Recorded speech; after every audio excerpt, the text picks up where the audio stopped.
Gujarat state ने जिस तरह इस केस में रिमिशन ऑर्डर्स पास किए हैं, उनको कोई पावर नहीं थी।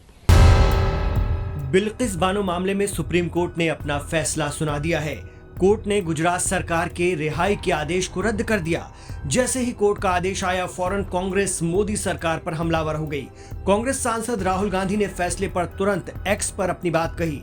राहुल गांधी ने लिखा कि चुनावी फायदे के लिए न्याय की हत्या की प्रवृत्ति लोकतांत्रिक व्यवस्था के लिए खतरनाक है। आज सुप्रीम कोर्ट के फैसले ने एक बार फिर देश को बता दिया कि अपराधियों का संरक्षक कौन है।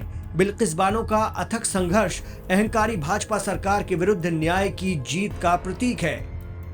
राहुल गांधी के अलावा कांग्रेस महासचिव प्रियंका गांधी ने भी बीजेपी को निशाने पर लिया और एक्स पर लिखा कि अंततः न्याय की जीत हुई है। सुप्रीम कोर्ट ने गुजरात दंगों के दौरान गैंगरेप की शिकार बिल्किस बानो के आरोपियों की रिहाई रद्द कर दी है। इस आदेश से भारतीय जनता पार्टी की महिला विरोधी नीतियों पर पड़ा हुआ पर्दा हट गया है। इस आदेश के बाद जनता का न्याय व्यवस्था के प्रति विश्वास और मजबूत होगा। बहादुरी के साथ अपनी लड़ाई को जारी रखने के लिए बिल्किस बानो को बधाई।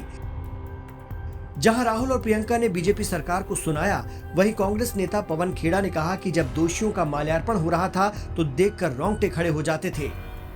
माननीय सर्वोच्च न्यायालय ने बिल्किस बानो के अपराधियों को जो राहत दी गई थी, गैर कानूनी राहत जो दी गई थी, उसके खिलाफ ऑर्डर दिया और उसको रद्द कर दिया।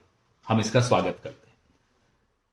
स्वतंत्र भारत में बाबा साहब अंबेडकर के संविधान में ऐसा कोई प्रावधान नहीं हो सकता जहां अपराधी का धर्म देखा जाए या अपराध के शिकार का धर्म या मजहब देखा जाए या जाति देखी जाए।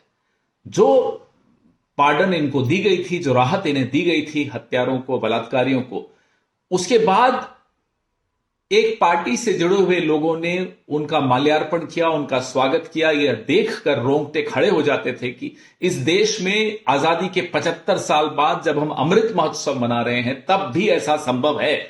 आज सुप्रीम कोर्ट ने हमारी आस्था भारत के संविधान पर, भारत के कानून पर, न्यायपालिका पर फिर से स्थापित कर दी है। उसके लिए हम सुप्रीम कोर्ट का कोटि कोटि धन्यवाद देते हैं।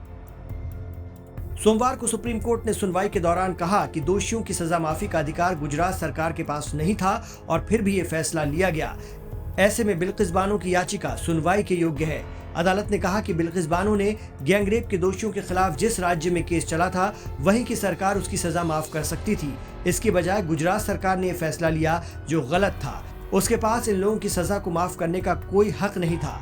दरअसल गुजरात दंगों के दौरान बिल्किस बानो के साथ गैंग रेप हुआ था और उनके परिवार के कई लोगों की हत्याएं हुई थी। इस कांड के 11 दोषियों के खिलाफ महाराष्ट्र में केस चला था। ऐसे में सुप्रीम कोर्ट का कहना है कि इस पर फैसला महाराष्ट्र सरकार को ही लेना था कि ये लोग सजा कम किए जाने के हकदार हैं या नहीं। यानी आज के फैसले से गुजरात सरकार को जोर का झटका लगा है, जिस पर अब कांग्रेस ने बीजेपी सरकार को घेर लिया है।